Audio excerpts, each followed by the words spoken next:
Welcome back to another week at Drone DJ. This week we've got a new drone for you, and it's not DJI for a change.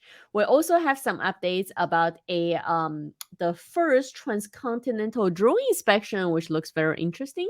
There's some more news along the air taxi from EHang, as well as a couple of updates from DJI. And let's circle back to Kirk. So let's look at this new indoor drone. I thought it looked very interesting. Let me share my screen so everyone can see this. It's called Tendo. Yeah, we talked about it earlier, and you can pretty quickly realize that you have much more experience in the drone world than I did, because I'm like, oh, it looks like a Snap Pixie. I'm like, oh yeah, that design's been around for a while. I'm like, oh yeah, that's fair. It's probably not new, but it is like it's a cool little like kind of like a little handheld drone for indoor security. It has a little cool magnetic like kind of like charging station, stationary thing. I wonder if that's like in the beginning. I wonder if you can like if it be stationary and you can still use it as a almost like a security cam, a security camera there, and then you can like detach it when you need it. But it's really cool, especially for like large campuses where you can't have like a security guard walking around everywhere. You know, you can detach it, fly it around. I mean, I know like my church would definitely use it because they don't even have security at all. But you know, like this is because, or just buildings with a lot of hallways would be really cool because it's guarded, has like the blades kind of wrapped around, so you're not going to be able to like accidentally hit something and then fall down. I wonder if this can push open doors too, because I know like some drones have. Yeah, I've seen drones not just to push open doors, but almost smash windows to fly through. Yep. Yeah. So it's a cool little drone. I kind of want to try it. It's fun to fly. So first, as you mentioned, the design. I remember first time seeing this was years ago. There was an indoor flying drone. It was a foldable one, so it's fairly small. Looks exactly like this. Which obviously, if you look up the Snap's Pixie, it looks about the same design for indoor drones.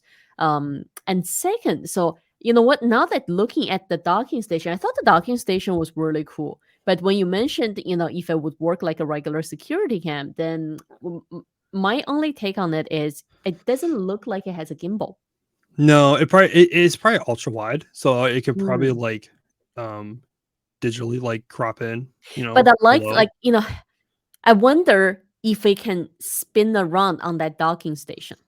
Because you see, like when it gets connected to the docking station, it's wirelessly connecting. I wonder. Yeah, I'm not sure if it's magnet or something, because that would also mess up the compass. Well, but if it's indoors, it probably doesn't need. It probably can't. It probably doesn't use compass. It probably just uses yeah, it did say that it was using AI. So I wonder if it's AI assisted. Similar to like well, the Pixie using AI to like to determine where it is. It uses cameras instead of like lasers to determine its altitude. So I wonder if it's like a higher end version of that. I wonder if it depends on what direction you're plugged in, like when you attach it, because it obviously in the video it attaches perfectly every time, but that's not going to be like real world at all ever. Or is it like like Roomba, right? It already knows where the docking station is. Yeah, it knows where it is and it knows exactly how it needs to line up. Yeah. But it does look like it does maybe move around slightly, but I wonder if you can do like diagonally or something like that. I love the hacker person because it's just the most cliche hacker like portrayal. Hooded. I was saying, is it the filter from 24? Yeah, it had the hoodie up with like the code on the screen, which like never happens. Is that Jack Bauer under that hoodie? And no, it'd be super cool to get this thing flying because it's like kind of useful. Like it seems like it's very useful for like. I thought it was pretty cool. I just wonder if you need I wonder if it cannot be a super crowded place. Like imagine if this was a college campus. I bet this is for like more like after hours type things. Like you don't need to have a security guard walking around at like midnight, 2 o'clock in the morning. Because my college, I did a lot of night classes in college. I didn't go to night school, just my classes got scheduled at like night, just based off the college I went to, that 24-hour campus. But like at night, there's not a lot of people, and they would have to have like security guards walking around, and it's like a pretty big campus to have like 2-3 security guards. But having these guys like fly around would be pretty useful for them. Oh, you know what I just saw for warehouse? This would be pretty cool. Let's say if you're unsure about the products up on certain shelf, right? Oh, the drone app, take a look just to make sure before you bring the forklift. Man, we're coming up with good. We should stop. We can't talk about this publicly. We gotta patent this idea. We can't. That's too got good of the an idea to AI talk for out loud this, about. right? Well, I guess if a company wants to do that, let us know. Yeah, We'll give you maybe they can build it into the AI, not just to detect, humans, or maybe they can somehow scan barcode or verify inventory. That would be pretty yeah. cool, right? That would be actually would be a pretty good idea. Like having Yeah. a little barcode reader on it to scan in, and then you have another one, maybe like one of Boston Dynamics little dinosaur looking Spot? robots come in and pick it Yeah, up, and there you go. yeah. So So it's saying that the company just raised 15 million in funding to boost its production. So I guess we need to get in touch with them to figure out the pricing and when do they start delivery, and see if we can get our hands on one for testing. that would be pretty cool. Yeah. Now, next, it's also an interesting piece of news. It says it's the first transcontinental drone inspection relying only on the internet connection from a normal mobile phone. So, what happened is someone in Florida was remotely controlling this inspection drone to do an inspection in Italy. So, Mm-hmm. I thought that was actually a really good story because last week, someone actually from Nigeria asked me if there's potential of remotely controlling a drone from Canada to inspect some of the infrastructures over there. I'm not sure, I'm not an expert in communications, so I don't know how that works. But from the sound of this, it's saying that it's relying only on internet connection from a normal phone. So that sounds Yeah. very Well, promising. it looks interesting. Yeah, because like if you watch, there's a video of it, and it looks like they set up like kind of like one of those like screens like you'd put on like the back of like a cinema camera, right? So you have a nice high quality screen, and then they have like something they're FaceTiming the person, holding the phone up to the screen to see the screen, I guess, of the drone, and then the person's controlling it through like the FaceTime on their Mac. It looked like it's it definitely looks like, oh, we need to get this done now or something like that, instead of like kind of being like uh, a company that does this on a regular basis. It looked a little weird, like it looked a little like just Oh, kind of that's put yeah, together. you can see the video Yeah, like it looks like receiver. real quickly put together. So I don't know what's going on here, Oh, we but used to we did this setup when we built our heavy lift drone and we had to okay. put HD transmission. Oh, so Um is that the transmitter that the okay, yeah, that makes yes, sense this then. is the receiver. So the transmitter is on the drone. This is the receiver. So the video feed goes into looks like the tablet. Okay, so that's the transmitter. I'm So trying if to the think. video feed goes to the tablet, and if they're running, let's say FaceTime, if the video feed is going to the iPad, and if they FaceTime the iPad, then potentially, Well, yeah. it looks like they're FaceTiming someone else's phone and the guy's holding up the phone. It's real, or maybe they're just doing video and it looks like it. But I don't know. Is this I don't know what is going on here, but like it looks interesting. And I love to know more of how this works. Um, but because I thought in my head, I'm like, okay, like internet, like maybe they use satellites, because that's how. Now, looking at this, I don't think it's just video transmission because they're saying that the guy with the controller is in Florida. So Yeah, he's got to have so basically like that transmission, it's got to take the actual control input from him yeah. and then send the command to the drone. So that's what I was thinking. Like maybe they're using some sort of satellite connection. And I know like Starlink's not capable It of that says it's yet, just but like using the cell phone internet. yeah. But how would you? I mean, I guess maybe you're connecting the internet, like you're using some sort of software that connects to the internet. Yeah. But I was thinking, like, how does this be proper? I mean, cell phone internet is impressive, though not ideal. Um, but like there's gonna be a huge rise of satellite internet where you can possibly do just like direct to another antenna on the other side of the world and You control know a what? drone. You know what I just thought is why they have so many people actually, physically located there, but the pilot had to be in Florida. They look like they have someone who can also Because partially pilot. They have someone else with a controller. when I first saw the story, when I first saw the title and the subject, I was thinking that no one is there. That's why Yeah. they had to fly the drone remotely. Maybe it's an environment where people can be there or something. But Uh, if there's so many people there already, I wonder, why does the pilot, like, you can see there's so many people there already. Yeah. So why does there have to be a certified pilots? pilot? I don't like. Yeah, I don't know. I have to do a little more digging into, the Yeah, it is story. an interesting company. It's in Florida. Like, I go to Florida a lot, so it'd be really cool to reach out I and think that the see. remote piloting technology's invention had become necessary following the travel restrictions. Yeah, it'd be really cool. Man, it'd be really cool to do like a demo. Somehow to do a demo of this if I go to Florida to their place and they have like a drone somewhere like in France or something like that, or Yeah, like I maybe can fly it talk to around. That'd be really talk to cool. the person, yeah. I can't imagine the delay on that thing though. The delay must be I mean, terrible. I do like the idea of, remotely controlling a drone, almost, like, halfway across the world, right? Hmm. You're sitting somewhere, and then the drone's flying somewhere else. Yeah, Uh, because like the only people who could do that before was defense wise, so military. yeah, of course, yeah. So like it's The cool to see actual this now military, happening right, more and with more. Predator And drones. yeah, and so it's cool to see that not necessarily in a military type way, more of a civil and like peaceful use of it. So super cool to see the technology finally making it our way. So I just wonder what's the cost of making this happen versus, training one of the person on site I to I fly wonder if this. they like just set this up. They just flew people out to like to here to like do it, and like so like it costs more because they flew like a whole Just production team out because for the we can video, do right? it, right? Yeah, just because they wanted to do it, so they flew people out there, and they're like it's way more complicated, but maybe it was meant to only work for like between Well, cities. it's They one of wanted those to do it things, it's not longer. about money. Yeah, it's not about money. It's about showing cool stuff. There you go. Okay, so next piece of news along air taxi. So as we know, EHang has been one of the prominent, manufacturers for their air taxi. And it says they just found a new partner to promote aerial vehicles in Spain, which I thought was interesting because previously we've covered some of their stories in Southeast Asia where they're using their air taxis for sightseeing. So Hmm. obviously for Europe, it's a different environment, right? Different risk level, different type of regulatory environment. So Hmm. it'll be interesting to see how this actually plays out. Yeah, it makes sense to push into Europe, especially Spain of all people, because Spain is more of like a touristy place for like Yeah. outsiders to go, and there's some beautiful landscapes.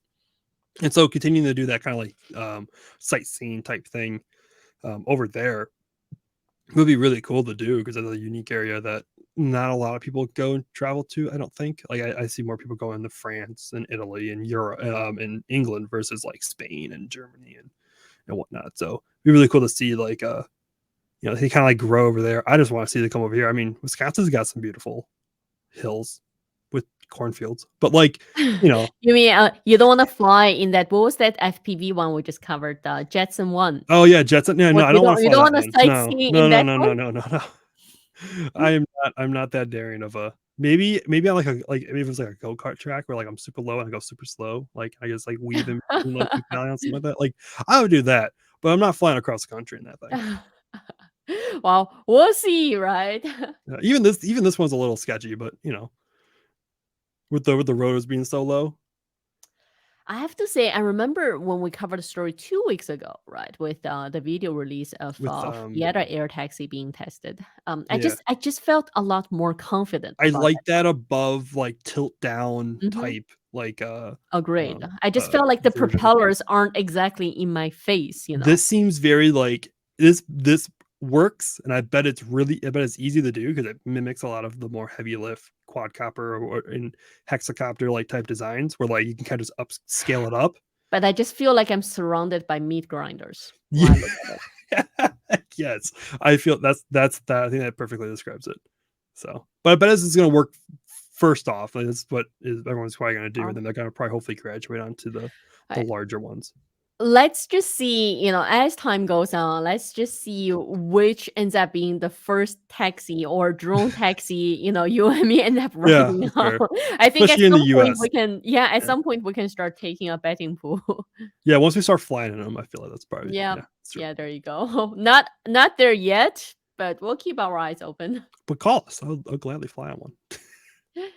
Okay, now as I mentioned for this week, I thought we don't start with DJI news, but obviously you can't do a drone news week without any DJI news. So this week we're seeing a new update feature on the Mini 3 Pro, which allows you to use in the portrait mode with focus track as well as quick shots.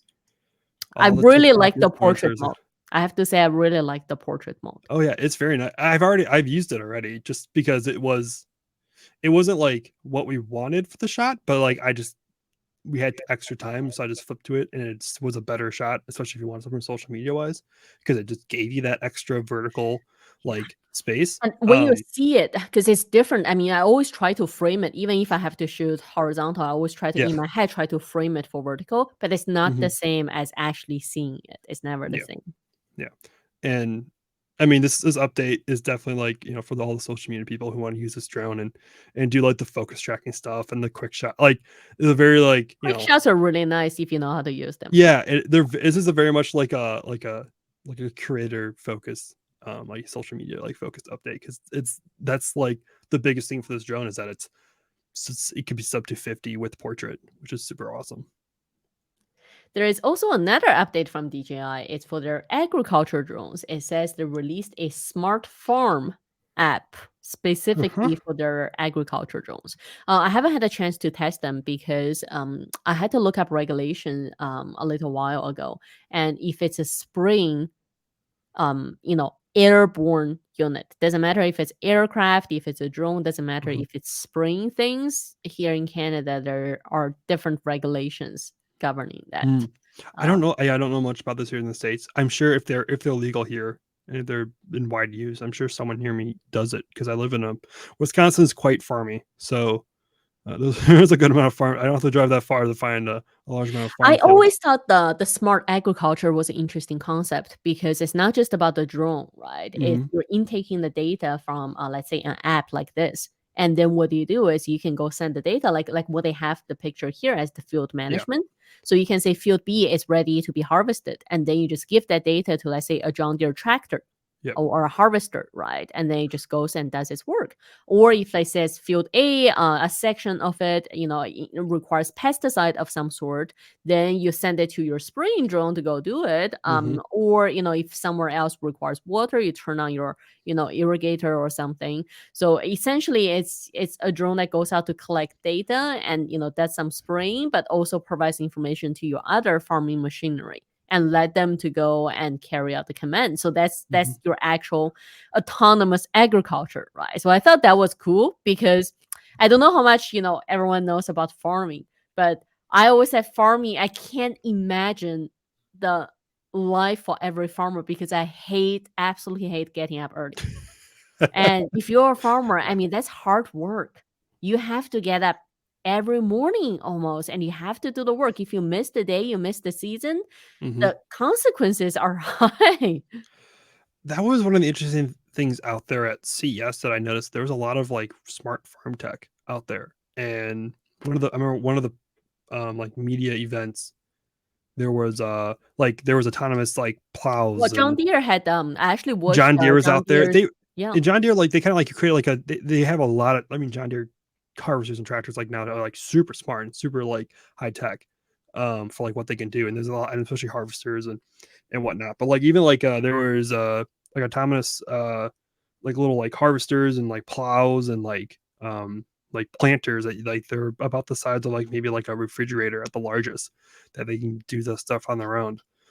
And paired that with like they're now satellite to do like the whole business is like with agriculture and like getting images of fields, and like you can pay for the data and like get all the whatever you need from that data, like to do better job, do a better job. Interesting. Like there's a whole lot of like, I mean, I'm there's always gotta be a farm out there that's like completely automated. I'm always interested in agriculture. I'm just not willing to get up, at that hour. So I can't wait to see proven technology that shows me, guess what? You can have a farm and you can enjoy all the fruits and vegetables and livestock without doing the work. Then definitely I'm in for that. There's got to be a farm out there, like maybe even if it's like a John Deere test farm, or there's got to be someone out there that's like, I know, that like has everything that you can do that makes it as much technology as you can in the farming. There has to be something. All I ask is, if I don't have to get up at 4, then I'm willing to try. I'll come out and pretend to be a farmer for a day if I don't have to get up by 4. Yeah, there you go. Right. If it's, unless it's 9 to 5, I can do that. Yep. Yeah, 9 to 5, I'm okay. Well, last one we have it's actually about, we talked about DJI Refurbished on eBay I believe a little while ago, when we were saying, oh, one of these days we're gonna try buying one. and then see if it actually is as it promised. So right now, DJI on eBay for their official refurbished drone is having a 15% off. And that's for Air 2, Air 2S, Mini 2. So again, if you don't have the budget and you don't care about having an entire new drone out of the box, then this is a good option to look up. I should just get one. I should have looked at the official DJI eBay. So I totally forgot they had one. And because I just bought the Osmo Pocket, the original Osmo Pocket. Yeah. I'm kind of like, well, what if I want to do like a short video? Like, what if I'm like traveling and I don't want to like pull out my my big camera and like try to do something? I'm just gonna buy an Osmo Pocket. I'm just gonna do it. And I got one for like $100, which isn't terrible for that thing. So I should have looked at that, see if they had Osmo Pockets, but even just like Air, like I would love to have like an Air 2S. Air 2S is on sale. I believe for the refurbished one, it's $1,000, which is not a bad deal. Not bad. Yeah. It's a couple $100 probably cheaper than a brand new one, I think.